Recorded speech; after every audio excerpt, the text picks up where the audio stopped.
Olá a todos, eu sou Ginter Kowalski. Vou apresentar a minha pesquisa submetida ao CBA, Congresso Brasileiro de Automática de 2020, sob o título de Image Representation of Time Series for Reinforcement Learning Trading Agent.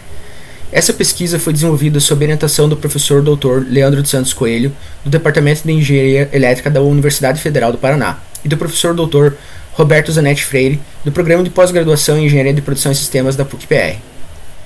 Em resumo, farei uma introdução sobre o conceito de trading em ativos financeiros, os seus desafios, estratégias e aspectos. Então falarei sobre o uso de algoritmos de aprendizado de máquina nesse contexto, me aprofundando mais em dois modelos específicos, nomeadamente aprendizado profundo, por reforço e a evolução diferencial. Então, descreverei o modelo proposto e seus aspectos, resultados e conclusões. A alta disponibilidade de dados, a acessibilidade das Application Programming Interface, APIs, em suas corretoras, e a crescente demanda por serviços financeiros, ilustrada na marca recorde de 3 milhões de pessoas físicas investindo em bolsa no Brasil no ano de 2019, contextualizam a relevância desse trabalho. De uma forma geral, as atuais estratégias de trading se dividem em escalas de tempo, volume de operação e informações usadas para tomar as decisões. No High Frequency Trading, centenas a milhares de operações diárias são feitas. Operações na casa dos mili a microsegundos, dependendo mais da infraestrutura do que dos modelos matemáticos em si. No Day Trading, até uma dezena de operações são feitas por dia. É uma das formas mais populares usadas atualmente, e é comum o uso de análise técnica, geralmente baseada em formas de ondas e gráficos com alguma estatística histórica de repetição de padrões, mas sem um embasamento matemático mais aprofundado. No Swing Trade, operações semanais envolvem o uso de contexto e análise sobre os ativos em si, combinado com estratégias baseadas em formatos de curva dos preços. Na análise fundamentalista, é estudado a empresa e o ativo em si, levando em consideração questões como qual a lucratividade, o crescimento, fluxo de caixa, custo de operação e índices fundamentais sobre o empreendimento e o seu contexto em um cenário político. Algumas das outras características que também são muito importantes é o uso de indicadores como a média móvel, bandas de Bollinger, RSI e outros indicadores, tanto no Day Trading quanto no Swing Trading, e o uso do Stop Loss e Stop Gain, além de estratégias de gestão de portfólio, como a teoria moderna do portfólio proposta por Markowitz. Neste contexto, o uso de algoritmos de aprendizado de máquina podem fornecer ferramentas para análise massiva de dados e automatização de decisões, envolvendo tarefas como a previsão direta de séries temporais, o uso e o processamento de linguagem natural sobre notícias financeiras, o uso de algoritmos evolutivos para otimizar portfólios de investimento e, finalmente, o uso de algoritmos de aprendizado profundo por reforço, em que um agente aprende a tomar decisões que maximizam seu retorno em um determinado ambiente. O aprendizado por reforço é uma técnica desenvolvida para resolver um problema de decisão em um processo de Markov. Atualmente se divide em algoritmos que são livres de um modelo ou que se baseiam em um modelo, aprendido ou não, sobre um determinado ambiente. A intersecção do aprendizado por reforço com o aprendizado profundo atingiu bons resultados, proeminentes como o AlphaZero, onde um algoritmo de aprendizado por reforço profundo ganhou do campeão mundial no jogo de Go. Notabilizando a viabilidade do uso desses algoritmos para o uso em outros tipos de ambientes em que se tem um agente tomando decisões em busca de maximização de uma recompensa, como no mercado financeiro. Este é o modelo proposto. Ele se baseia em um tipo específico de aprendizado por reforço profundo, chamado de Deep Key Learning, em que uma rede neural é usada para aproximar uma função que julga a qualidade de uma ação dado um certo estado do ambiente. Neste caso, o modelo recebe sinais financeiros, julga qual é a melhor decisão a ser tomada. Essa decisão impacta no ambiente e o modelo recebe um feedback com um sinal de recompensa, que é usado para aprender a qualidade da ação tomada.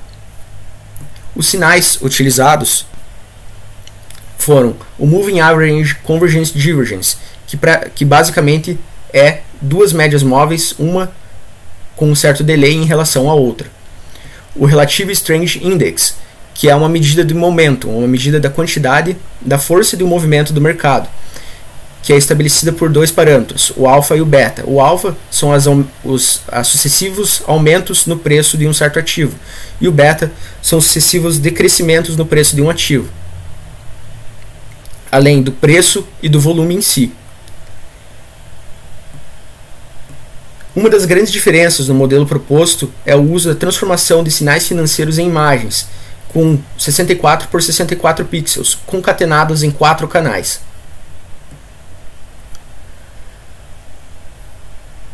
A outra grande diferença do modelo proposto é o uso de um pré-treinamento do modelo utilizando evolução diferencial para rotular automaticamente os dados e utilizando transferência de aprendizado para posteriormente treinar o modelo utilizando aprendizado por reforço de forma acelerada.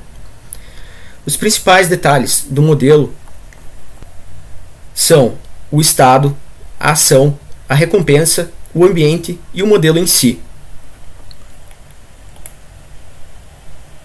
O estado são os sinais financeiros que são transformados em imagens antes da entrada do modelo. As ações são basicamente a compra, venda ou espera, e são a saída da rede neural. A recompensa foi modelada a partir de sucessivos experimentos e incorpora elementos que punem a inatividade do modelo e também punem a exposição de longo termo e ponderam o retorno de acordo com o risco. A função de custo é a equação de Bellman com o fator de desconto, que basicamente pondera ganhos futuros acima de ganhos de curto prazo, fazendo com que um modelo alterne durante o aprendizado de um comportamento exploratório em que o risco é alto e é aceito em troca do aprendizado, para um comportamento de exploração da estratégia em si, aprendida, onde somente as melhores ações possíveis, julgadas pela função de qualidade, são tomadas. O modelo que aproxima a função de qualidade das funções dado um estado é uma rede neural convolucional com 3 camadas de convolução, com respectivamente 124, 64 e 32 kernels, com tamanhos respectivos de 9 por 9, 6 por 6 e 3 por 3, com uma rede completamente conectada no topo, com 3 camadas também, com 64, 32 e 3 neurônios em cada uma das camadas respectivas, sendo os últimos 3 neurônios responsáveis pela tomada de decisões de compra, venda ou espera.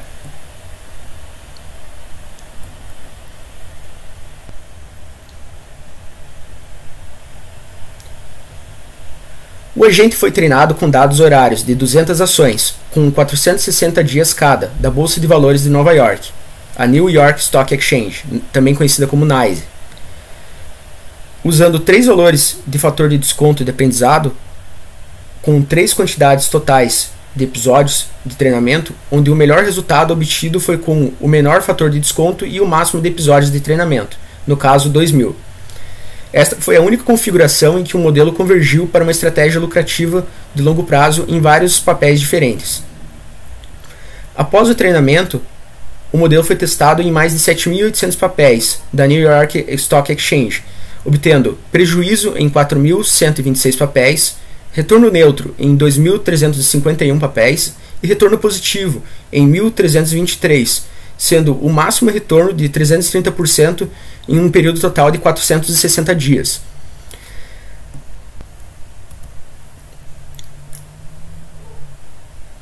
Para trabalhos futuros, propõe-se o uso da comparação com outros modelos, o estudo do impacto do uso do aprendizado através da transferência e do uso de imagens como representação dos sinais financeiros.